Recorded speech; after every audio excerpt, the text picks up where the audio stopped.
Formula One on 5 Live.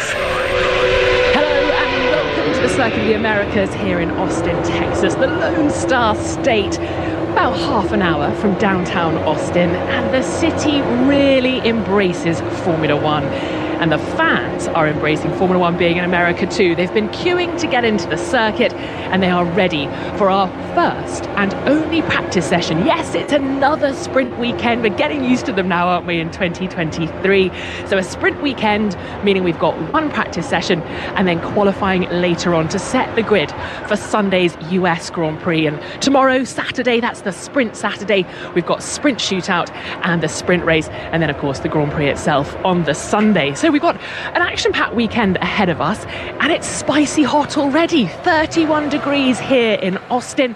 We're expecting some autumnal temperatures, but no, it is still very, very hot. So adding more challenges for the teams and drivers to tackle over the next 60 minutes, trying to set their cars up, prepare them for the weekend ahead. My name's Rosanna Tennant, and I'm down here in a busy F1 paddock. I'll be heading into the pit lane soon. And joining me in the commentary box this weekend is former Formula One driver Jolyon Palmer, racing driver Alice Powell, and the BBC's chief F1 writer Andrew Benson. Guys, the sun is shining and beating down on the Circuit of the Americas. It's looking pretty good from where I am, but I can imagine the commentary box has got a fantastic vantage point too, Jolyon. Oh, we're behind a blind trying to shelter from the sun on the exit of the final corner, but it's nice to be here. It's a relatively chilly 32 degrees, Rosanne. I know, unbelievable. I mean, having had our time in Qatar a couple of weeks ago, I feel like I'm now acclimatising to this. 32 feels relatively doable. I mean, this is actually going to be the hottest day of the weekend. 35 degrees, we're expecting a bit later. But the crucial thing, I think, there's a bit of a breeze. The humidity is way down at 18%. So thankfully, we're not going to be in Qatar levels of heat and humidity and driver sweat. But good for you, down in the pit lane, basking in it. I hope you've got your sun cream, Rosanna. Oh, don't you worry. I've got 30, 50, all the factors going on down here. I'm taking one for the team. That's how I play. And we spoke about the heat that the drivers endured in Qatar on our Checkered Flag podcast. Do check that out on BBC Sounds when you get a moment. But Alice, this track, it's so incredible. As we were approaching the circuit this morning, suddenly realised, like, oh, here's the circuit, because there's that huge turn one, isn't there? Rising up and then off to the left, the huge Lone Star State flag, the American flag as well. It just looks so breathtaking, but I can imagine it's breathtaking to drive as well. And of course, you've taken on this circuit. Yeah, it's breathtaking to walk it as well. I walked it yesterday, and going up that hill into turn one, I forgot how steep it was. But yeah, the crowds are out in force. That bank on the right-hand side there, as you do go up to turn one, is already absolutely packed with people, and quite a few people with McLaren hats on as well. So the Papaya fans have travelled out to this one. But it's such a great circuit. We've got a mixture of corners. You've got that first sector that, you know, you could say is inspired by Maggots Beckett's that's at Silverstone, and then you've got that very long straight, so which down out of turn 11 to 12, but also the bumps play a huge part here as well.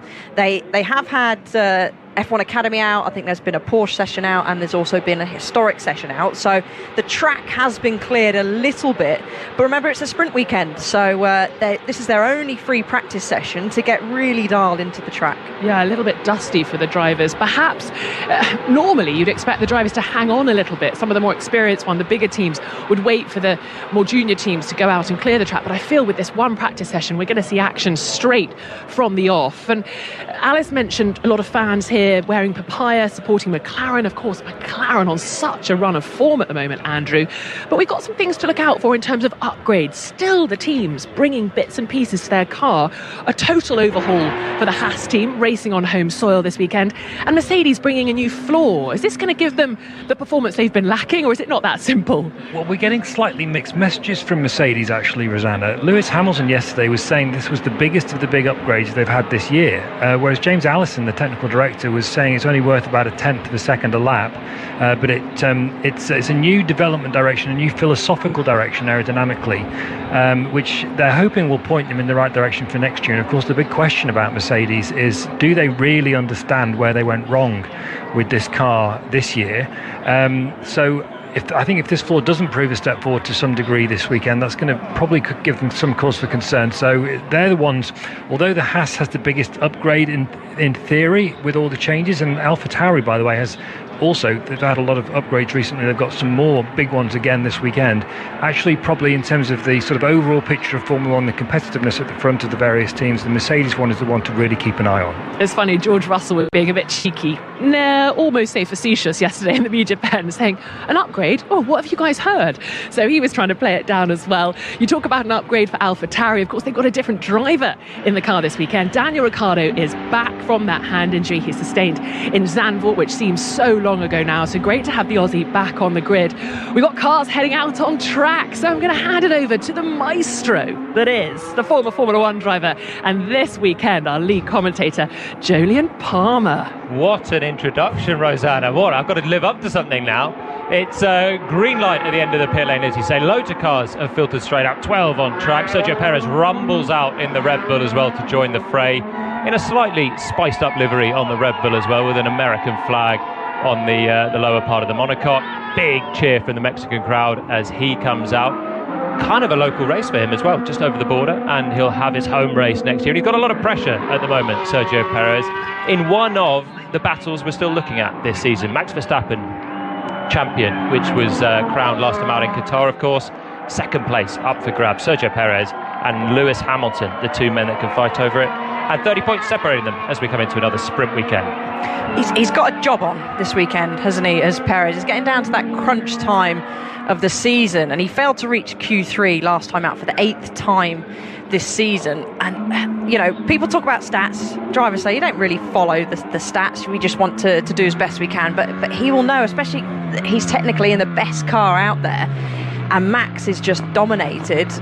He's got to start pulling his socks up coming down to the crunch time. Any driver telling you they're not following the stats is lying. We don't follow the stats, do we? Did you look at stats, Jolyon? Every driver knows all the stats, the qualifying averages between them and their teammate, the average qualifying gap between them and their teammate, the points gaps, they all know it. I tried to ignore the average qualifying gap. I left that one alone. But if you got one over at your teammate, that was the best thing. I wonder how much Sergio Perez is just fed up at people saying he's in the best car this year, because he is demonstrably. The Red Bull's an absolute beast, the RB19. Verstappen has won all but 3 Grand Prix. Perez won 2 of the other 3, and Sainz, of course, in Singapore, taking that big win, defending from Norris and the Mercedes at the end. But I mean, Perez on his own has been struggling to get there in the second part of the season, and that's always a bit of a extra pressure for him, thinking that he's in the best car. He is obviously there, but he's lost form, and this is going to be a crucial run-in, maybe in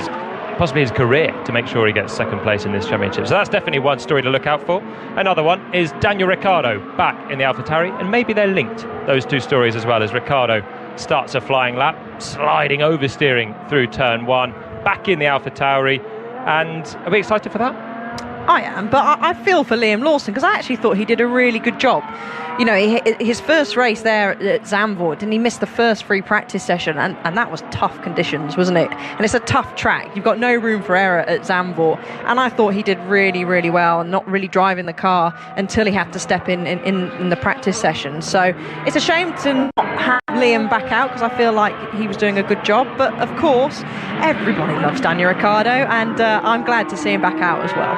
And he loves Austin, Texas as well. Rode in on a horse this time last year on what we thought might be his final US Grand Prix in Texas, but it is not. He's here again with his DRS Open, coming down towards turn 12 on his first flying lap on a set of the medium compound tyre for Ricciardo. 18 cars out on circuit, Norris and Albon staying in the pits, and the track doesn't look in particularly poor condition, especially considering we had Qatar last time out, where there was plumes of dust coming off the back of the cars in practice. That 1 hour of a sprint weekend. This time just 1 hour again. Busy circuit as a result, but track grip looks okay. Ricciardo leaning on now through the 4 apexes of turns 16 to 18. Couple of corners to go. 19, where we're going to have to watch out for track limits, I'm quite sure, later on. And the final corner, the Andretti, turn 20. And Ricciardo's good with track limits. He'll get a time on the board, and he will jump to 4th place. Verstappen at the top after the opening gambits, ahead of Hülkenberg, Bottas, Ricciardo and Magnussen. Russell and Hamilton 6th and 7th. Only one flyer on the board. And another cheer, that one from the Verstappen fans. Quite a few little floating heads there. Did anyone ever have a floating head of you? No. There was no floating Jolyon. No. Have you ever had No, I mass haven't. floating head support? No. I think we need to get some. I remember being in Shanghai and looking out over the pit lane and seeing one sole Palmer flag. Yeah. And you know what, Alice? I was so honoured that I had one flag of support. I would say that's a win. That's definitely a win. It was, yeah. China, of all places. Well, exactly. Exactly. I'm a big name in China, Andrew. And I also... as You're a big name everywhere now. You're on Formula 1 TV. Well, when I'm on BBC, Andrew, when I'm on BBC, then this is it. My career's really... absolutely going from strength to strength since I stopped racing. But when you're a British driver, you just take any British flag and you think, hey, they're all here for me. Fernando Alonso out on circuit in the Aston Martin. He knows this place pretty well. Had a dramatic weekend here last year, didn't he? Ended up having a big crash with the back of his now teammate. Still finished 7th, didn't he? It's amazing that he actually managed to finish that race. It was a big hit, wasn't it? It was a huge smash. Stroll jinked on the back straight. Alonso managed to launch the back of him, clattered into the wall, looked like he'd destroyed the car completely, limped it back to the pits. As you say, got back to 7th place. So Alonso out there and has just done a sort of bedding in lap and will go on for a flyer soon. Norris and Albon now join the fray as well. All 20 cars on track, Andrew. Aston Martin also one of the teams with upgrades, Jolie, and of course they've slipped back quite significantly in the second half of the season after such an incredibly bright start, and they've got some aerodynamic changes around the floor this weekend that they're going to be hoping is going to put them back onto a sort of slightly more competitive level. The issue they've had is the car, they've introduced upgrades through the year, they just haven't really worked that well. They've made the car really difficult to drive, which is why I think the gap between the two drivers has expanded quite so significantly. Lance Stroll's having an absolutely torrid time, and he was actually, I have to say this, he got told off by the FIA in Qatar for dropping out of his car basically after being knocked out in Q1 when he was over a second slower than Alonso, and then pushing his trainer out of the way. He got forced to apologise. Whether he really did or not is a different question, of course. Yesterday he was asked in the he got forced to apologise to his trainer. No, forced to apologise to the FIA for his behaviour. Okay. And then yesterday in the press conference he was asked whether he had mended that relationship and was still enjoying Formula 1, and all he said was yes and yes. So he hasn't learned anything in terms of media relations in the intervening 2 weeks, that's for sure. He seems in a really bad headspace, doesn't he, Lance Stroll, at the moment? And he's on a horrible run of form as well, struggling to get any points. And the Aston Martin, as you said, has been falling back. They've lost their way, but maybe upgrades this weekend will help. We'll get into that more. But first of all, what's cooking in the pit lane, Rosanna? Me? I'm medium well done, I think, at the moment, Gillian. It is pretty toasty down here. Not very much shade. We're sometimes lucky as pit lane reporters to find the shade in these sessions, but it is just a couple of metres of shade just outside the F1 garages. So I'm sheltering in the shade outside AlphaTauri's garages. Just above all the doors, I'm sure you know this, but above each of the garages is a picture of the driver, their number and their name. And Daniel Ricciardo's name yesterday was actually spelt wrong, RICCARDO, but today it's all been fixed, amended.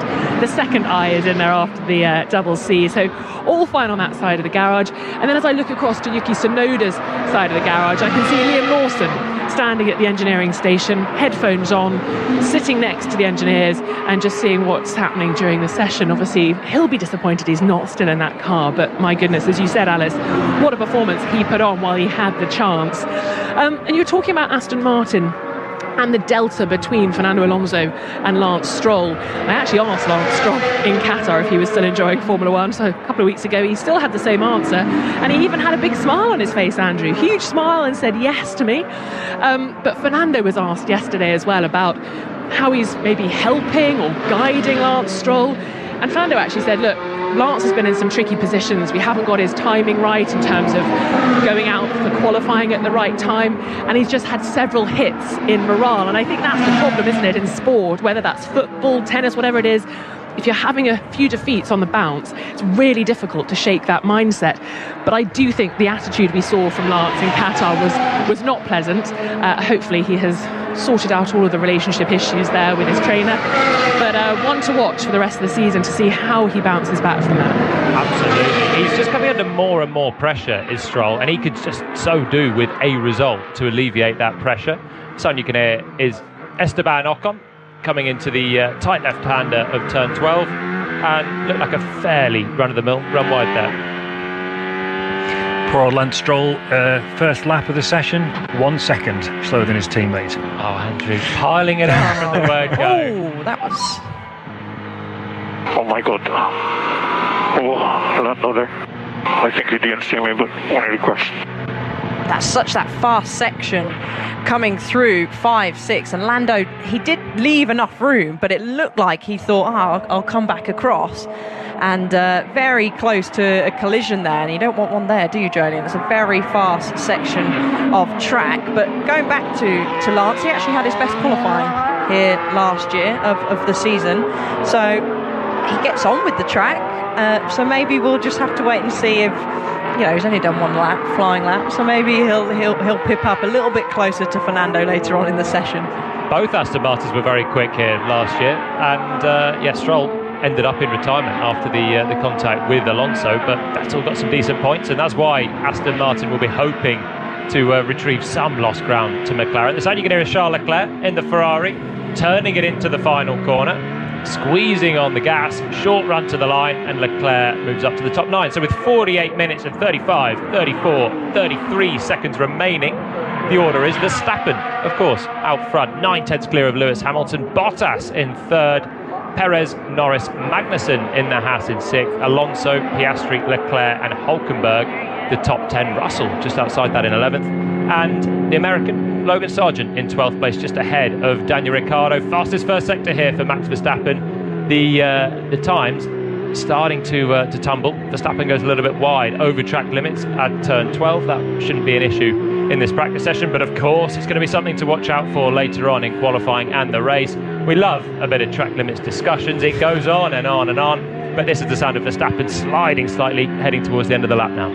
Benny, you might be able to know more about this, but I heard yesterday, certainly for some of the junior categories, F1 Academy for example, that next year they're going to be running a transponder either under the car or on the car that will censor if they go over the white line on for track limits. Is that something they're going to do in F1? Have you heard that? I haven't, but I have to be honest with you, I have wondered for quite a long time why that isn't the case. How hard can it be?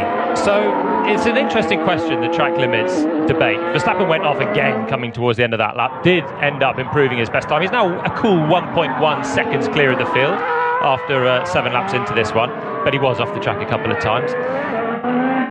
Track limits is such a difficult one, and actually Palmer Sport at Bedford, there was a device introduced that would do exactly that, and this was sort of 10 years ago, where you can arrive and drive a single-seater car, and other track days are available, of course, but it was a pioneering technology that meant if you go off the track limits, it was an airfield circuit, it would cut your throttle basically and give you a natural punishment. The slight issue is you've got to be so perfect with your GPS on that, haven't you, and make sure that you're not flagging, and we're talking millimetres difference, maybe a centimetre, and sometimes in Qatar it was so difficult with the naked eye to actually spot, especially at high speed, if the car was all 4 wheels over or if there was one just touching the white line, and it'd be pretty tricky for an automated system to flag that up. Yeah, I mean, when I did coaching like at Brands Hatch, Alton Park, there was those sort of like sensors on the outside. I don't know if it's when the drivers went over these sensors that it took a picture of them, going over track limits. But yeah, you would think maybe they're trialing it in the junior category, and then if it works, maybe they'll implement it on the F1 cars. But it needs something like that, instead of having to look at all these replays and go, ooh, are they over? Are they not over? So there's a few tracks where it's a real issue. We're watching a replay of Verstappen going over the track limits there at turn 12, which we saw earlier on the TV as well. And the issue is basically it could be fixed with track design, but the reason it's not fixed with track design at places like the Red Bull Ring and Qatar and here to an extent is that motorbike racers don't like to have raised curbs or grass or gravel behind them for safety reasons. But I was having a conversation with someone who's involved in this sphere of motorsport the other day, and they were saying that people are beginning to become his Stroll's radio. Meter box, we have an issue front left corner, so you need to cool the brakes in a straight line. Okay, very gentle into the box. Do not use the brakes until you have to stop the car outside the garage. So it's another reliability problem for Stroll as he trails into the pits. There's beginning to be a sense of a lack of patience with that, and a feeling in some quarters that tracks are just going to have to say, well, tough. Who pays the big bucks? Formula One. The bike riders might just have to deal with this. So there's pressure on the Red Bull Ring, for example, to make a stand and just change, because their track's arguably the worst possibly for track limits, and just say we are going to change the track to stop this being an issue for Formula One, to try to set an example for the other tracks, and say to the motorbike riders, look, come on, it's only a bit of gravel, suck it up almost.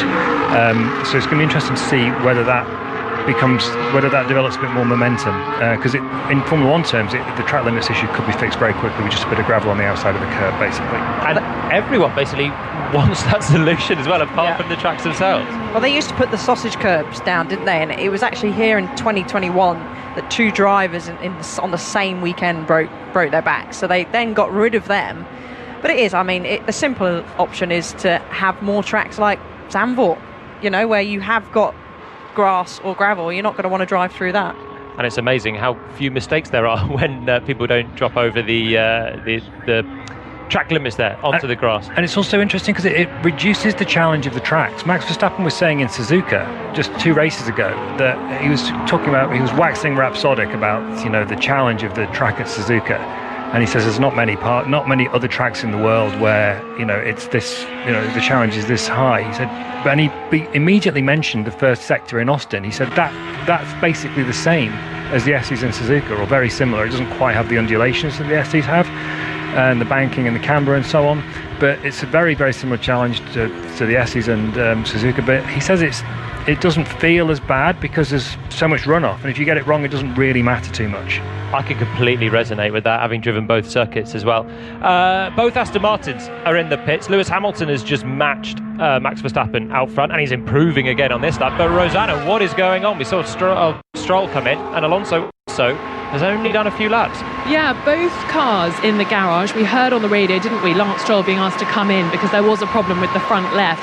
All the mechanics in Lance's side of the garage, they are around the front left, having a good look. All the bits and pieces have come off, the cake tins off, they're pulling little bits off. And the same is going on the other side of the garage, on Fernando's car. So maybe that's a precautionary check for Fernando, because it was Lance's radio we heard, but lots of work going on. Add that to the work that was going on here last night, because Aston Martin broke curfew last night, so mechanics are pulling a long shift at the moment. No penalty, of course, and it was the second of 3 individual exceptions permitted for the team to have throughout the year, breaking curfew. But they are all very busy on the left-hand sides of the car. Other mechanics just readying the other parts of the car as well. But it is seemingly a problem with the front left. Hopefully they can remedy it quickly, because if it's on both cars, there is no learning going on out on track. That's a disaster when you've got some upgrades on the car. It's the one thing you want to do is get out there and learn, and that is what Lewis Hamilton's doing. To the top of the times now goes Hamilton. Biggest upgrade of the season, what? Hamilton on a hard tyre, 1/10 quicker than Max Verstappen. Now Verstappen nestled in the pits right now. Tsunoda and Norris 6/10 down. Magnussen in 5th, 7/10 down, and then there's Sergio Perez 9/10 away with Daniel Ricciardo, Zhou, Piastri and Albon rounding out the top 10. Both Ferraris just sitting outside that top 10 now. Probably worth mentioning, Jolene, as well, that Toto Wolff is back in the paddock for the first time for 2 races. He was away having a knee operation. Basically his knee was giving way, and that's how he ended up breaking his elbow, because he fell over one day as a result of the problem with his knee, and the doctor basically said, you need to get this sorted out, and he missed Japan and Qatar to do it. Is it chance that they were the 2 races where the drivers started to run towards each other? Well, it's interesting that Mercedes did take some stick in certain tabloid newspapers, one particular tabloid newspaper about that. Here's Tyson's radio. Yeah, the car is jumping around a lot on the streets, just for your info. Understood. It's interesting there, because the further left you go from the driver's point of view down the straight, it's even bumpier, but we're getting a replay and it is very, very bumpy. But I just find it's quite natural for this place for the car to bounce around a lot because it is fairly bumpy. Well, I think it's been built on a floodplain, hasn't it? That's the problem. So the ground naturally That's clever. The ground's not firm, basically. So even no matter what they do to flatten out the bumps each year, they're going to get new bumps the year after. Yeah, when I was racing here, it was exactly the same issue. Drivers complaining of huge bumps through the high-speed sections as well. You got loads of G-force acting in your body, loads going through in the car, and then you crash over a bump, and it feels like an absolute launch. For Sainz, it looked like he was surfing the road a little bit more as he was coming down the high-speed stretch into turn 12 on that lap, but he was at reduced speed. Leclerc comes through on the hard tyre and gets a Ferrari back into the top 10 and goes 6th. Pretty quiet out on the circuit at the moment. Norris still circulating, Leclerc just completing that lap, and Sargent is running ahead of Alex Albon at the moment in 11th place. Bit of pressure for him at the moment. And this is the sound of Lando Norris. Car on circuit, improving. McLaren going very, very nicely at the moment in the championship, bagging the podiums like there's no tomorrow. Norris with 2 corners to go, pretty well committed through turn 19. Yeah, he certainly was, and he makes his 100th Grand Prix start this weekend along with George Russell, and he's popped up there. Good final sector up into P3. He's on the medium tyre compared to Hamilton and Verstappen on the hard tyre, but it is quite interesting that a lot of people are sat in the pits because remember, this is their only free practice session that they're going to get. It is another sprint weekend, and we were saying yesterday that actually we don't kind of mind them. I mean, I don't. Yeah. I was thinking actually, Yuta, I wanted to ask you this question. I always thought turn 19 was an underrepresented corner. You know, everyone talks about the S's here and the banking going up to turn 1. Turn 19 looks like a really tricky corner. It's fast, it's downhill, the exit falls away. It looks like to me, as an observer, it looks like one of the better corners on the track. Is that right? I always quite enjoyed it. You can carry a lot of speed in there. You come fully loaded through the quadruple apex of the preceding corners. It's the second last corner. I can't remember track limits being such a debacle when I was driving, so you could just commit, chuck the speed in, and the car always felt pretty nice through there. It's kind of fairly run-of-the-mill left-hander, slightly over a crest. I always enjoyed it. What about you, Alice? I found that the exit, I mean, I was going a lot slower because I was in an F3 car compared to an F1 car, but I always found that on the entry it was fairly wide, but on the exit it sort of crept up a little bit quicker on you. And track limit issues were a problem when sort of I raced here a couple of years ago, but yeah, I enjoy this circuit. It's got a bit of everything, and yeah, I was all right with turn 19. Wasn't the worst one.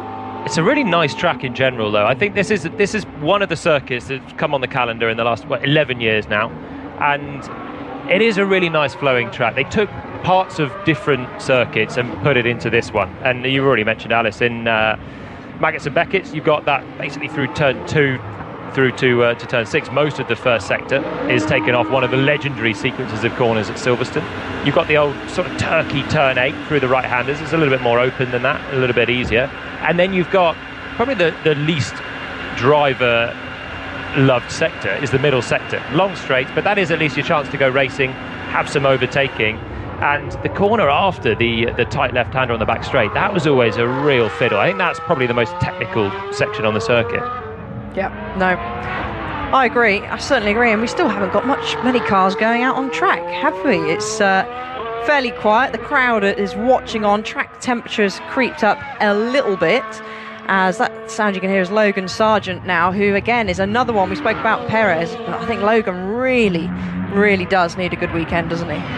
What do you make of it, Andrew? Logan Sargent, his season as a rookie? So everyone at Williams keeps saying the same thing. They keep saying he's quick, he's showing potential, but he's not putting it together. And the problem he's got, we see him going over the bumps on the entry to turn 1, it's really difficult for the drivers there with those bumps. The car's really kicking up and down. The problem is that he's only getting so much latitude to make those mistakes, and it's the mistakes that, as he put it himself, it's the mistakes that are killing me. There was one of the most recent races, and Suzuka was a great example of that. He was matching Albon corner for corner basically through his first qualifying lap at Suzuka, and then he made a really needless error coming out of the last corner, too much throttle, didn't back off, stacked it completely unnecessarily, and did a lot of damage. And basically I think they want, James Vowles, the team principal, you can feel that he wants to keep him, but it's a big but. He's got to stop crashing, and he's got to give Vowles the reason to not drop him, basically. And there's been, if the season continues on the trajectory that it has been, it's going to be hard for them to not make that decision to drop him, I think. I feel like Williams are trying very hard to justify retaining him, and that's how we're working at the moment, because I haven't seen a driver come in as a rookie, been out qualified at every single race in the year, have numerous crashes and be given this much leeway from what I can remember. I think they feel that the alternatives are not that attractive, is the sense I get from them. Obviously Liam Lawson's one option, but I don't think they really want to be dealing with a Red Bull driver on the end of a piece of string, or dealing with Red Bull at all, frankly. Then you've got who? You've got Felipe Drugovich, who's on the sort of sidelines, the Formula 2 champion from a year or two ago, as Aston Martin reserve driver. There's not a lot of massively attractive options. Mick Schumacher was pushing for that seat. Vowles is absolutely not interested in Mick Schumacher. Wolf's been pushing Mick Schumacher to various people, but everyone in Formula 1 that I speak to, they just basically say he's not quick enough and he crashes too often. Crashes much more often than Sargent has done so far, for example, in his 2 years at Haas. So I don't think Mick Schumacher's coming back to Formula 1 anytime soon. So I don't know what you two think. And I see what Williams mean, that there don't seem to be that many options to Sargent, and I think that's where that feeling is coming from, Jolien. Andrew, I find it very interesting that James Vowles, the team principal of Williams, who of course was at Mercedes and in charge of the young drivers, doesn't want Mick Schumacher, and yet he's probably part of the reason that Mick's linked with the Mercedes team now. Don't you find that strange? Well, no, because I agree with that general assessment that I've just described, as the fact that he's not quick enough and he crashes too often. That's what he did for 2 years at Haas. He had his opportunity. He didn't beat Nikita Mazepin, of all people, that convincingly, and then he got basically trashed by Kevin Magnussen. I know he was better than Mazepin. You're warping the stats here, Andrew. I think he was. I know he's a lot. He destroyed Mazepin. Yes, but you have to destroy Mazepin, don't you? But Mazepin was fourth in Formula 2. So was Sargent, by the way. Yeah, I know, but and Mick Schumacher walked all over him at Haas. And then the next year, they were actually fairly close, him and Magnussen, on pace a lot of the time through the second half of the I'm going to season. go back and look at my numbers. You go back and have a look at the numbers. I think you're doing Mick a bit of a disservice. He got some points, he had some great drives, holding off Max Verstappen on the last lap at Silverstone. And K-Mag is a pretty accomplished driver out there, a fully credited midfielder, which is where Williams want to be. I think maybe a bit harsh on Mick. Anyone that would tickle your fancy, Alice, before we come back to you, Andrew? No, I think give Logan another chance, to be honest. Mick had a couple of seasons, he had another chance. Logan at the moment, okay, it's only practice session, but he's matching Albon. And I think once you get that first season under your belt, again, I agree, let's not put Lawson. I mean, trying to deal with Red Bull will be quite difficult, and they know that that's going to be difficult. So I would personally say give him another shot, because he has shown bits of his talent and how good he can be, but as James Vowles says, he's just not strung it together. But let's hear the stats then, shall we, Benny? So last year, the average qualifying gap between Magnussen and Mick Schumacher was 0.225 of a second. It was 14.5 in Magnussen's favour. This year, the average qualifying gap between Hülkenberg and Magnussen is 0.3 in Hülkenberg's favour. 13.5. So that's 5 tenths.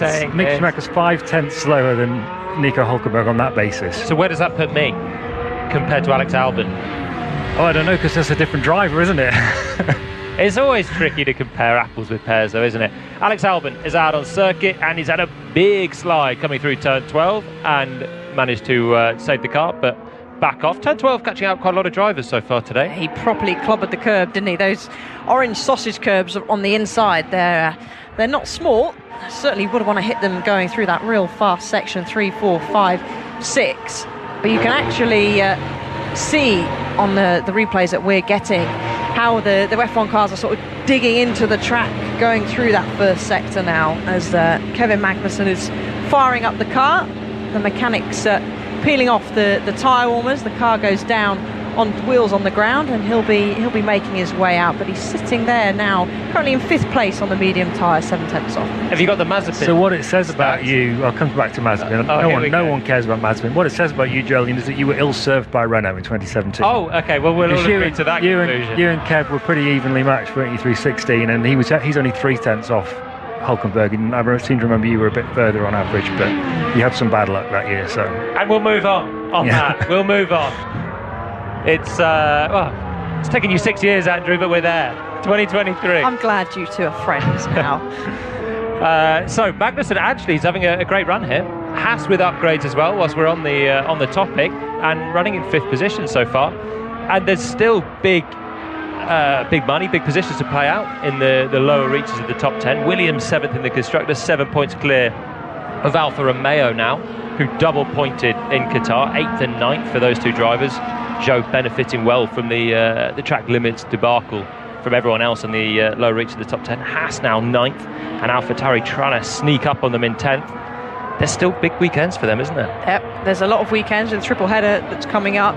Races thick and fast, and as you said, those, even though we are looking down at a battle for 7th, 8th and 9th, that certainly makes a difference in terms of finances for the team, as Esteban Ocon now is out on track on the hard tyre, and they all seem to have sort of come out of the pits at once with just over 29 minutes remaining of this session. No one has opted to hit the soft tyre. Majority are on the medium tyre. Actually, it's pretty even, Stevens, isn't it, with medium and hard tyres? Yeah, everyone on a medium or hard. We'll wait for hopefully we'll get some soft running before the end of the session. Looks like a lot of drivers now out on some longer runs, some higher fuel in the 1 hour that we've got. I think, what's your view on sprint this year versus sprint in the previous years, when you had that Saturday morning practice and you had a chance to do long runs, all in one practice now, the sprint self-contained? Do you like that, or do you think the sprint setting the grid for the Grand Prix?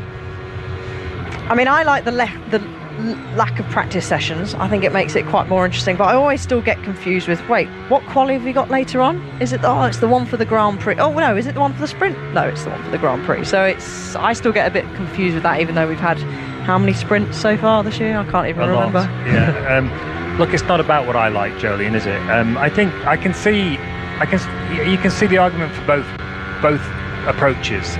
I can see why they've separated out the sprint, because people didn't like the way that it affected the Grand Prix, potentially, or polluted the Grand Prix, some would say. On the other hand, if you look at Brazil 2021, with Lewis Hamilton's drive there, that will go down in history as one of his greatest drives, and that wouldn't have happened if the sprint weekend hadn't been in that format.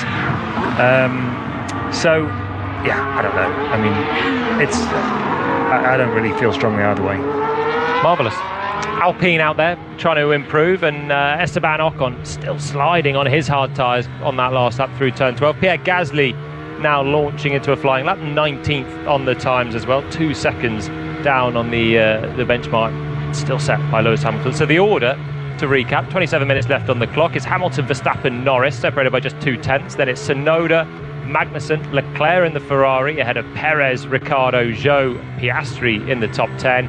Further down, Sargent ahead of Albon, 11th and 12th. Then it's Sainz, Bottas, Hulkenberg, Russell, all the way down in 16th place. Second and a half down his teammates. They must be doing something different at Mercedes there with his car. And then Ocon, who's just had a tough lap going over track limits, sliding his way in the Alpine 17th. Alonso down in 18th. Gasly's on a lap now in 19th, and Stroll 20th. But Aston Martin still with just a couple of flyers on the board. 26 minutes left to go in this session, the only practice. This is looking pretty tricky. What's going on, Rosanna? Oh, big moment for Piastri. He's gone wide and he's managed to scoop it up. But Oscar Piastri, sorry, Rosanna, he's really, really pressing on. He's 10th at the moment, out there on a flying lap, and he's just scrambled all over the grass, bouncing out on the exit of turn 7, the start of the second sector. I thought he was heading to the wall there. That was a huge moment for the rookie. Scooped it up. Might need a change of underwear, because that was a big one, and the wall comes at you pretty quickly there.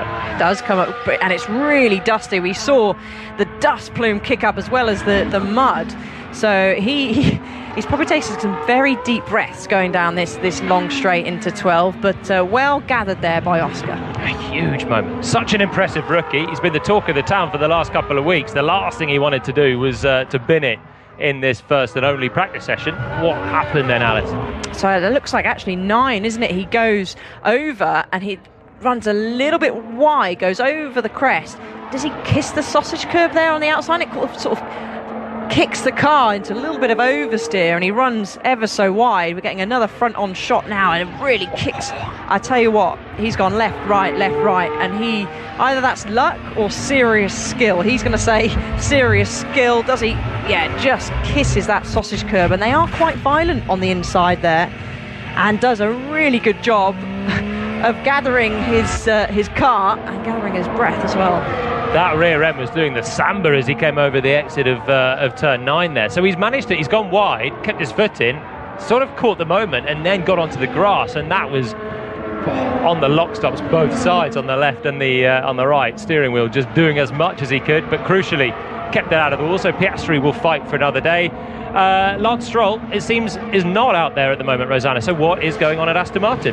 Yeah, Lance Stroll is not out there. He's not even in the car, Jolien. He has just got out of his Aston Martin car, and still the activity continues on his front left tyre and wheel, and all the components, everything is off.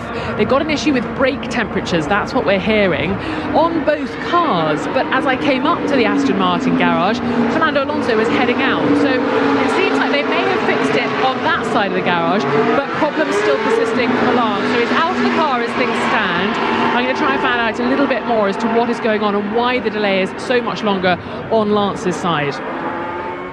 Alonso on a flying lap now is the sound that you can hear coming through the corner 8 and 9, where Piastri is just grass tracked his way, and we'll get a flying lap on the board. They are now 19th and 20th, and Andrew, this is going to be a case of maybe Stroll bemoaning more reliability than at this, and this is going to really hurt him. It is. It's not exactly what he didn't need at the start of a weekend where he's got to try to sort of rebuild his confidence a bit, and it's exactly what, I mean, Fernando Alonso he's been doing his absolute utmost to defend Lance Stroll this year in a very un-Alonso-like way. He knows what side his bread's buttered, obviously, but it's also true that he has a valid point. Stroll has had some bad luck. I don't think he's had so much bad luck that explains the yawning chasm of performance between the two of them.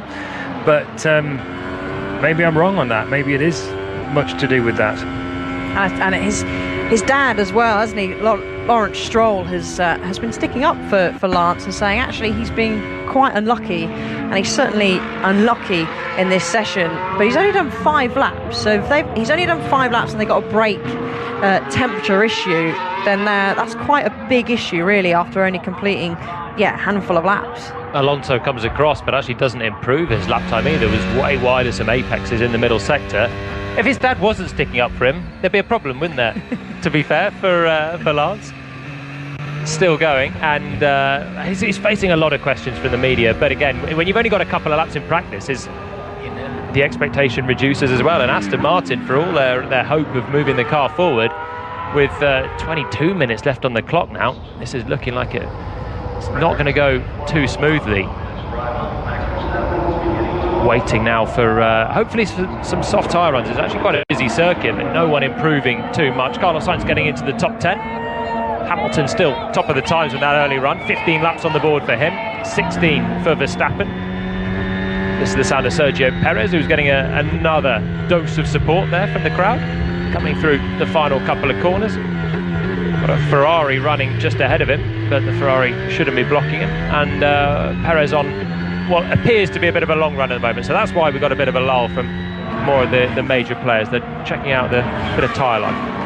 And he's still a long way behind his teammate Max Verstappen, Perez. It's like 8 tenths on their first lap on these tyres before they went into these long runs.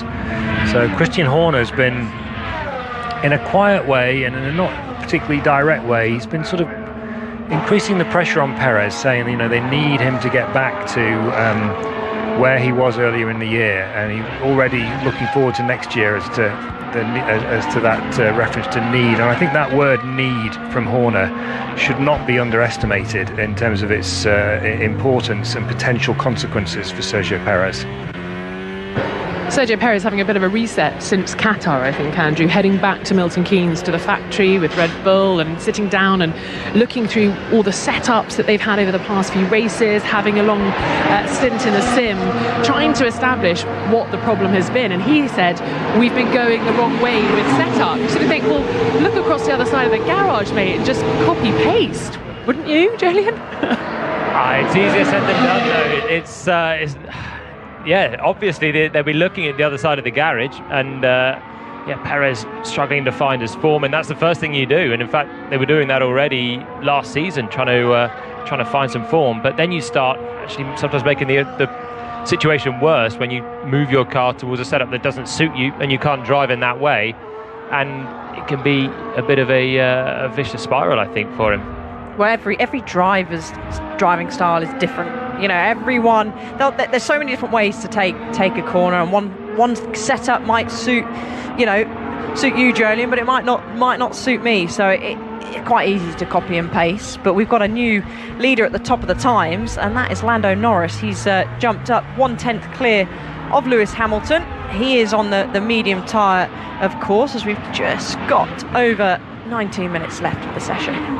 So Norris on the mediums, now 1/10 clear of Hamilton, then Verstappen, Tsunoda and Magnussen still the top 5. So Norris jumping up.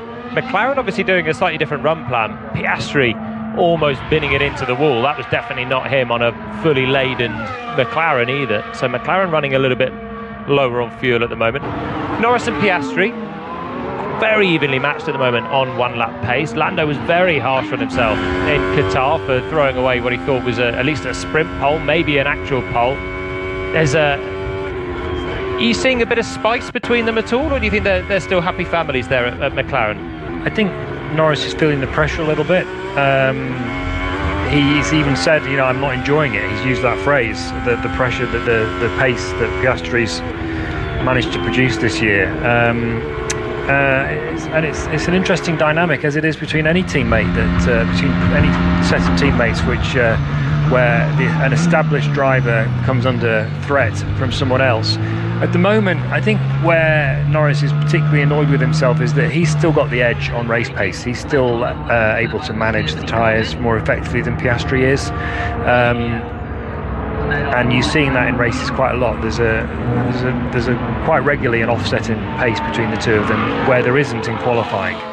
And so that's why the mistakes that Norris made in Qatar, for example, annoyed him so much, because he realised he should have been ahead slightly, and then he wouldn't have had to fight back, and he wouldn't have had to end up finishing behind Piastri when he should have been in front. He even thought he'd given away a potential win in Qatar. I'm not sure that Verstappen couldn't have gone a bit faster if he'd needed to there, but anyway, it's definitely interesting, especially now with Piastri having a contract to the end of 2026 and Norris up until 2025. We discussed this on the podcast a bit yesterday, didn't we? And it's just a very interesting scenario at McLaren. And as you were saying earlier, Piastri's been hugely impressive as a rookie, and only becomes more so race by race. It's looking like a serious lineup for them, though, isn't it? Neither have won a Grand Prix, which makes the dynamic, I think, a little bit more interesting as well. Well, Verstappen even said he thought they were the best driver lineup at the last race of the whole field. He's mugging off his teammate there quite a lot, isn't he? Exactly. And I actually kind of agree with him. I think you've got to go a long way to beat Hamilton and Russell. But well, they crashed into each other, so that wasn't a very good pairing last time out, was it? But Oscar's the first rookie to take multiple podium finishes in his first F1 season since Lewis Hamilton in 2007. So he's not in the quickest car. Obviously, he's not in the Red Bull. But I say that stat itself just shows how impressive Oscar's been, and I'm looking forward to see how it does pan out between the two McLaren drivers, because after the race, Norris's body language was disappointed, of course, and they were all very tired and sweaty, but you could just tell he wanted to get his interview sort of done, so he can almost go and have a scream in his driving room and say, right, what is going on here? I've got the pressure now. He hasn't really, has he, Jolien, been challenged too much, I would say, by a teammate, because Ricciardo didn't necessarily challenge him, and not least like Oscar is. Well, he had Sainz, and they were very evenly matched, him and Sainz, but the dynamic was very different then. Sainz was an established driver, and Norris was in his first 2 seasons, and there was never anything to choose between them, so it wasn't the same thing, whereas now he's regarded as one of the best drivers on the grid, and this kid's come in from Australia and he's not even been racing last year, and suddenly he's going quicker than him sometimes. And so I think if a rookie comes in as well, and and you're the top dog in the team, and a rookie comes in and starts beating, and you go, oh, hang on a second, don't quite like that. It takes away the shine, doesn't it? Yeah. A little bit from Lando, but I still think Norris is. I still think he's the stronger driver overall in that team. So he's still got that. In Qatar, because of the way the tyres played out, where you couldn't do more than 18 laps on a set of tyres, that really played to Piastri because he's been harder on his tyres, and that has been the biggest difference between those two McLaren drivers so far this year. Piastri on one lap pace, really strong. We know he's a prodigious talent from his junior Formula as well, winning everything. And it's great to see when someone's winning Formula 3, winning Formula 2, gets a shot in Formula 1. It's really great to see they can deliver as well and look like a next generation of talent, maybe a champion of the future as well. But then you do wonder, it can get a little spiky between them when you got someone like Lando Norris on the other end of it as well.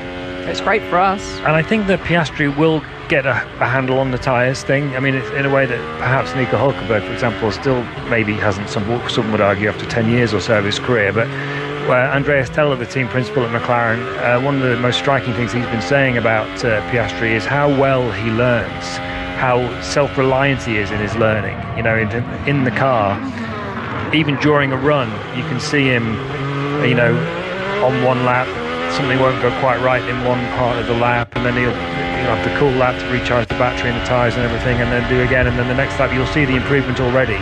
So I think a driver who can do that in the car actively during a session without the need for referencing data, and then obviously you obviously learn from the data as well, it's hard to imagine that he won't get on top of the tyre management as well. Yeah, it's probably the harder thing to do, actually. To drive the car quick is one thing, but to do it lap after lap is another. But you would expect that to come, certainly for Piastri. Did you ever have any spiky teammates, Alice? Anyone I don't think so. You didn't? No, you just wanted I've been quite lucky, actually. You wanted them out of there? No, I've been quite lucky to have some good teammates. Obviously, when you get out on track, you want to beat each other. But no, I was quite lucky at that one. I didn't really have anyone that I thought, oh, really, have I got to deal with this person again? So I was quite lucky in that sense. But finally, we've got, back to the on-track action, someone out on the soft tyre, and it is Logan Sargent. Two cars out on the soft. Sargent is the one that you can hear. His teammate is coming through the first sector right now, and he's the fastest man so far in this session. Alex Albon through the first sector. Sargent actually didn't do an improvement in the first. He's 8/10 down on his teammate. So as he comes through the penultimate corner, turn 19, into the Andretti, the final corner, turn 20, Sargent should improve his time on the soft tyre that's hooked up, and he does actually jump up to fourth place. Logan Sargent, fastest final sector for him, but behind, Alex Albon is flying. And it looks to me like the track is really coming alive as well now. Drivers improving later on the hard. Sainz is up to 6th. Alonso's got himself into 5th as well. So the two Spaniards getting closer to the pace. And now we're seeing the soft tyres come on. We're going to see a little bit more of a true reflection of the pace of everyone. 12 minutes left on the clock. 12 minutes 30, 29, 28. And we'll wait and see what Alex Albon can do as he comes through the final corners. But this might be a new benchmark for Williams. They never know if they're going to be quick or slow each weekend. Sometimes they're flying, and Albon was 4th on the grid in Zandvoort. This is a corner with lots of high-speed corners where they were also strong at Silverstone. And Albon, who's over track limits in the penultimate corner, shuffles it down a couple of gears for the final turn, and is pretty much on the cusp of track limits, but okay there. And wow, goes to the top by a full 7/10. Yeah, he's 1.1 seconds quicker than Logan Sargent as well. So I expect to see quite a few drivers peeling out of the pits in terms of track evolution. So Albon's on a 136.535, and last year pole position. Carlos Sainz was a 134.356. So still a little bit left to go. So I'm interested to see, hopefully we will see, I expect to see Norris and Co come out of the pits, as Norris is on an outlap now. So we'll have a little look to see what tyre he's bolted on. Yeah, hopefully this is showtime then for the end of this practice hour. Qualifying, of course, coming up later on. Sprint weekend. Every session matters. And Albon at the moment in his Williams is clear of the field by a good 7/10. But there are other drivers out there now on the soft tyres getting ready. Williams needs some points. 7th in the Constructors' Championship, as mentioned. 7 points now clear of Alfa Romeo, who bought some upgrades to the car a couple of races ago. and are now threatening points and had double points at the last attempt. Haas with upgrades as well this weekend. Home race for them, and Magnussen still running in the top 10 from that first run. And AlphaTauri with Daniel Ricciardo back, all scrabbling it out for potentially 7th in the World Constructors' Championship. So everything matters for these guys with 5 races to go. Norris out on a set of mediums again, so it doesn't look like McLaren are going to be bolting on a set of softs just yet. Anyway, 10 minutes to go. Mediums as well, Jolyon, so it's not going to get a massive lap time on them. Those you wouldn't have thought. Does that smack of confidence from McLaren? Not sticking on the softs. Maybe Norris will pit and still got time to put on a set of softs, but they have done things differently in this session, haven't they? I seem to remember that this first practice session on sprint weekends tends to be especially unrepresentative and difficult to read because of the need of the teams to save particular sets of tyres for the rest of the weekend. Sprint weekend does complicate things for them on the tyre front, the tyre allocation front. So I don't think it's a surprise to see McLaren not going out on the soft tyre, especially if you're thinking you're going to be making Q3. Exactly. Using all your softs, have a great qualifying later. You don't want to be using them if you don't need to in the practice session, but that comes at a trade-off of not actually running a soft tyre at all in practice, and then the first time you bolt them on is in qualifying, which is tricky. Yeah, it's not easy because, especially with the temperatures here from Lando. Lando, just experiment with lines through turn 13 to turn 16. So that is just as you're going into the final sector, that tricky part. So it's quite a narrow section there. That's after the very long straight is turn 12. You've got the left-hander. Then you go into 13 and 14. So we are seeing him now coming into 12. So let's see what line he chooses. Sorry, he's coming down the straight now into turn 12. So we'll see if we stick on him to see what lines he'll choose to take. But it's interesting that his engineer is offering a little bit of driver coaching, taking up an extra role there. And I don't imagine that's in reference to his teammate either. Often you see in the data when you're in the garage a difference to your teammate, but he's 3.2 seconds down on Albon on this lap, and this is clearly then a higher fuel lap. So I think this is more, rather than looking across to the other side of the garage, this is more Norris and his side of the garage being proactive and maybe thinking of ways to save the tyres at this stage, trying maybe straight line the exit of turn 13. That's the one that I said was, I think, is the trickiest section of corners. Loads of different lines you can take, and Norris trying to be a bit creative there. Verstappen on a flyer now on the softs. Bottas has gone up to 5th place. He's just gone over a 10th quicker than Sargent, but he's nearly a second away from Alex Albon on the soft tyres. Verstappen exits turn 11, long run now over the crest and down towards turn 12, the biggest braking zone on the circuit. Arcs to the right-hand side. He's got a nice clean track ahead of him. Zhou in the other Alfa Romeo pops up to 4th, so he's ahead of Bottas as Verstappen hammers the brake pedal in towards turn 12. Left-hander now comes towards 13, where Norris is going to be trialling different lines on this run. Keeps it tight, squeezes on the throttle, and arcs his way towards the left-hander then that meets you at turn 15 into the final sector. Yeah, and this must test your neck, as there's a long right-hander, isn't it? Down the straight now, he gets the car nice and straight. He is up on Albon, using plenty of the road, just keeping it on track limits. Let's see on the final corner of he's nice and clean. Yep, just keeping it on that white line. DRS wide open and pops up to the top of the time. 6/10 clear from Alex Albon. Now, is there more in that Red Bull, or has Alex Albon just done a really good job in that Williams? That's encouraging, I'd say, for Albon. Tsunoda comes through now in the AlphaTauri and goes 3rd, but he's a full 1.2 seconds down on Verstappen, so he's pretty much 6/10 away from Albon as well. Ricciardo, Tsunoda's teammate, comes through and goes just behind, half a tenth separating the two AlphaTauris. So Albon's a long way ahead of the teams you might think would be rivals for Williams around here. So that's very encouraging signs for them. Haas cars now on flying laps. Sargent improves and goes up to 3rd now, making it a Williams 2-3. But the Haas car's going pretty quickly. Nico Hulkenberg out of turn 15, arcing it now through the quadruple apex of 16, 17 and 18. It's only been given 3 names, but 3 corner numbers. Hulkenberg over track limits at turn 19, 1 corner to go. the Andretti, and he's over track limits again. He'll get pinged for that later in qualifying, but he doesn't now, and he splits the Williams up into third place, 8 tenths down on Max Verstappen. Yeah, we've got George Russell as well, who's looking pretty handy. He's down in 18th at the moment, but he's certainly setting some personal best sectors there. As who's that? Charles Leclerc as well, and Carlos Sainz is looking pretty good now. So this is where we're going to see roughly where people are at before we're heading into qualifying later on, as Russell now jumps up into P3, but he's half as well, 6 tenths really off Max Verstappen. And Sergio Perez now, it'd be interesting to see where he does pop up to. He's in 16th at the moment. He has set a personal best in that first sector, but he's still lacking compared to his teammate. He is 1 tenth down on Verstappen in the first sector. Other cars going quickly, the two Ferraris at the moment. They're both quicker than Perez to the tune of 1 tenth in the first sector, so they're right there with Max Verstappen.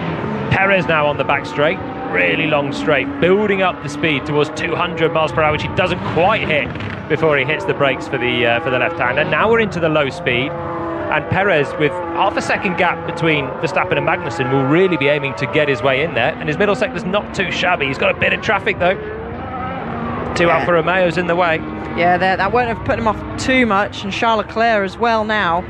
He is just over a tenth off Verstappen, so everyone is now charging up. A majority of people are out there on the soft tyres as Carlos Sainz pops up to P5. I see it gets pretty hot on the front end of it. Understood. So that's another question mark off the Qatar, isn't it? With only 4 minutes left, we don't have a huge amount of time to get into to seat temperatures getting hot. There's a lot of electrical gubbins that are stored under there, which also help to heat up the drivers in just a relatively shorter session. 4 minutes left of it, of this hour session. Verstappen is wheeled back into the pits. The man sitting at the top of the times, a tenth and a half clear of Leclerc then, who's come through, and 3 tenths clear of Perez. So Ferrari sandwiched between the two Red Bulls. Hamilton though is on a lap. Fastest man through the first sector and the second sector is Lewis Hamilton. He was very quick in the first stint. He's or the first run on the hard tyres. Now he's bolted on a set of softs, and with a couple of corners to go, Lewis Hamilton is going to be right there on the pace. Williams jumps out of the way of Alex Albon. Couple of corners to go for Hamilton. In towards turn 19, flashes through. He's over track limits. Again, it won't matter now, it will later on. I'm looking forward to that already. Out of the final corner, we'll get a bit of a slipstream from Oscar Piastri, and Hamilton doesn't quite go to the top of the times. 3 tenths down in the end. Lost quite a lot of time in that final sector. Yeah, he did. I mean, a few cars floating around, but doesn't look like that would have really troubled him. But he likes this place, doesn't he, Hamilton? He's finished on the podium pretty much in every Austin F1 race held, except in 2013 when he finished in 4th. So clearly one of his favourites, as we're going to get a little bit of a replay and have a little look. That's coming down into 12, so that is heading into the final sector. He ran a little bit wide, but I don't think that really cost him any time. And now we're watching him go into turn 19, and he ran slightly wide. I wouldn't necessarily say that would have cost him 2 tenths either. Looks like he struggled to get the front end in slightly, had to wait to pick up the throttle at both 12 and 19. All in all, just slightly scrappy maybe in the final sector there for Lewis, and he'd lost a chunk of time. Still, the Mercedes looks fairly handy though, and he is the fastest man through the first and second sector, and Verstappen's not about to get that back, sitting in the pits right now. I don't think anyone's really improved on a second lap on these soft tyres either. No noticeable improvements. Perez still circulating, Leclerc still circulating as well. I think Albon maybe took a couple of hundredths down on his time. He's still 7th, within 6 tenths of Max Verstappen. Oscar Piastri completing a lap on the medium tyres. Man who almost caused the only incident of this session so far. Less than 2 minutes remaining. Flashes through 19. Now he's got one final corner to go. It comes up on you very quickly, and he's oversteering into the final corner. He's oversteering out of it as well. He's over track limits, and Piastri on a medium tyre is 2.5 seconds down. And McLaren are going to finish this 15th and 19th with no lap on the soft tyre. No, so they've taken certainly a different strategy compared to the others, saying that Alonso is on the hard tyre.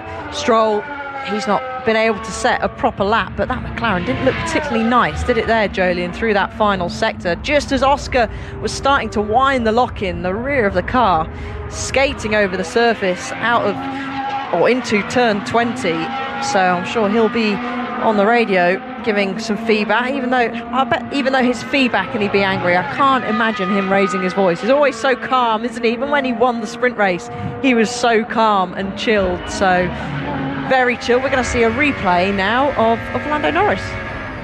Coming in towards turn 11 for Norris, and it's just a big chunky lockup on the left front as he was getting it in there. In the race trim, that would cost you a lot as you miss the apex and lose all the way down the next straight, but Norris there taking the medium tyres that both he and Piastri are on to the end of their life right now, with 38 seconds left on the clock. Drivers starting their final laps. AlphaTauri guys still trying to improve a little bit. Tsunoda 12th or 13th, Ricciardo 14th, but no one else making major inroads. So it's fairly close out front. Verstappen 10th and a half clear of Leclerc, then Hamilton and Perez 3/10 down, 3rd and 4th. Behind that, there's some underdogs in there as well. Magnussen up into 5th, half a second down, so Haas could be quite excited at this stage, but looks fairly open. Yeah, it does. It looks like Russell is going to try for one more. He's just going to cross the line with 2 seconds left to go on the clock as he stamps on the brakes going up the hill into turn 1. A little kick of the rear on the exit, and you can see how bumpy it is. That's how he comes in through this really fast section to 3, 4, 5, 6. You can hear the floor skidding across the ground, and he's 4/10 down in the first sector to Max Verstappen. So I wonder if he's on 3 lap hold soft tyres. Is it really it's taken the tyre life out, isn't it? It seems like you need to do it on the very first push lap on these soft tyres. And Russell came from a long way back as well in terms of his previous lap time. This set of tyres is rooted on the rear. He's almost dropping it at all the corners in the first sector. Some of them are high speed, and the car looks incredibly twitchy, and he's still pressing on trying to learn something. But he did have a very slow first run whilst Hamilton was duking it out with Verstappen for top spot.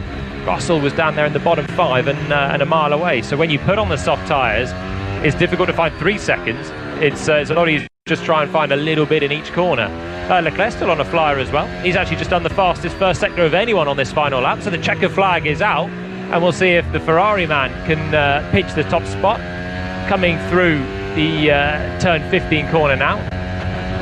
Couple to go for Charles Leclerc, and surely those soft tyres will start falling away for him as well. Verstappen has taken the checker flag. He'll do a practice start at the end of this one. Leclerc now coming into the final corner, the Andretti corner, and here he comes to the line. Is he going to pinch the top spot away from Max Verstappen right at the death? No, he is not, by a full half a second. So the tyre's really falling away on a second lap, which means as the checker flag falls, practice is over for the weekend. And Verstappen is the fastest man, 10th and a half clear of Leclerc. Then it's Hamilton, Perez, Magnussen, Russell, Albon, Sainz, Hülkenberg and Gasly. Both Haas drivers in the top 10 is a good effort. Then it's Sargent, Ocon, Tsunoda, Ricciardo.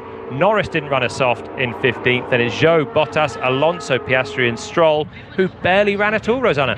Thanks very much, Jolyon. Well, a tricky session to read. So difficult, aren't they, these sprint weekends, with one practice session to cram everything into.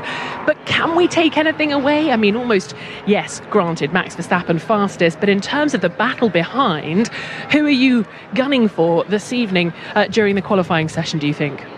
I'll tell you one thing that surprised me is how close Perez is in all of it, actually, from being a long way away in the first hit. But 3/10 is a decent effort for Checo. They're 4th position and right next to Lewis Hamilton.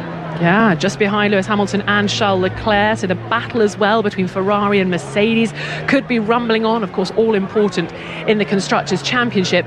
And what have we learned about the soft tyre then in those few last laps of the session? Looking like it's not going to last very long. So for those teams that didn't run it, like McLaren, a bit of learning this evening when we get into qualifying, or is that what they were after?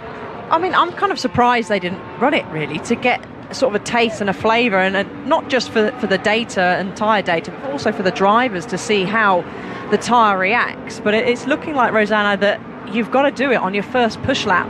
Okay, Charles Leclerc set purple after doing a push lap and a cool, but then it just looked like the tyres had just dropped away by that second half of the lap. The track temperature is at 41 degrees, so it's not cool out there. Certainly not Qatar temperatures, but it looks like, and that adds a little bit of pressure for the drivers, that they know, okay, if I want to get a good lap time, get a good result and start as high as I can for the race on Sunday, I really need to try and do it on that very first lap, because you know that then the tyre's pretty much gone if you're going to do another one. Well, the pressure is rising, as is the mercury. 34 degrees now air temperature. You mentioned the track temperature, Alice. It's going to get a little hotter as we get closer to qualifying. So will that change things up? I mean, so much dust being kicked up in the pit lane. I imagine that's starting to be cleared out on track. Yeah, there's a few more support races to go out. I think F1 Academy have got another practice session, and I think maybe the Porsches are going to go out again. So the track will change. There will be a difference by the time they come to, as Yuki Tsunoda's just going on the radio there, getting a bit of traffic into the final corner. But the track will change, and that'll be one thing for the drivers to note. But they've done it plenty of times. This is a long season. They've had lots of races, so they'll know that the track will change quite quickly. Love a bit of Tsunoda radio, but perhaps that is a telling sign as well. Traffic could play a part in this evening's qualifying session.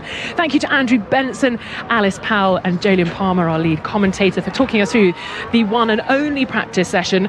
We will be with you later at 10 o'clock on 5 Sports Extra for qualifying to set the grid for Sunday's race.